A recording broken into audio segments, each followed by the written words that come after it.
Ngixoxa ngayo yonke into engayenza kuwe. Ngixolisa ukuthi washona. Wangibusisa ke wena kodwa wasushona wena. Uzoxolisa lokho. Angenziwa ubungane futhi. So ima ngicela ukungenela washona ngoba umncane mfowethu ilonto isho. No utulo mfethu engangilenzile vele nganihlelile ngoba ngisaba ukufesa mfethu amaphutha engangikwenzile ngesikhathi. Yabo. So Isasihlelile kahle kahle. wahlela ukufa. Hayi ukufa futhi msuku ezokwenzani.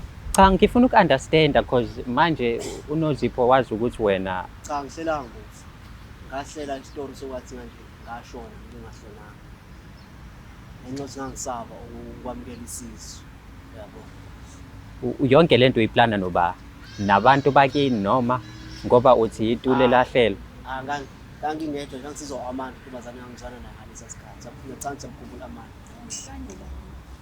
Ngihlanyela ngempela nje. Musumise umoya. Ngivume mina ukuthi uthathe ikhebeshi zakho uzazingifuyela izinto osengishonile. Ingane zobuya manje ubusina 4 years. Caba ukuthi ngihluba lengane.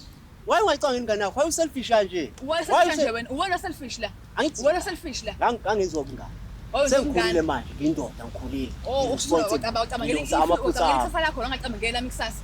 Ayeke indaba ekusasa, khuluma indaba yengane la. Mina ngikhuluma Isasa lakho lilele kuwe, mina khuluma indaba yengane la, letsasa lengane. Ngihlanyela. Yabona, ngiyacela. Ingane ayidingi futhi. Sipho ngiyacela. Ayidingi noma ngangicela ukuthi uguqa phansi ngedollar ngathi ngeke ungithole ingane khululeka nje wena. Ngibena kubantu bakho la abangcono ngizobona ukuthi nabangcono ngo niseka kakhulu wena. Angithi lalela, awu mhlawumbe ngizokuphuca.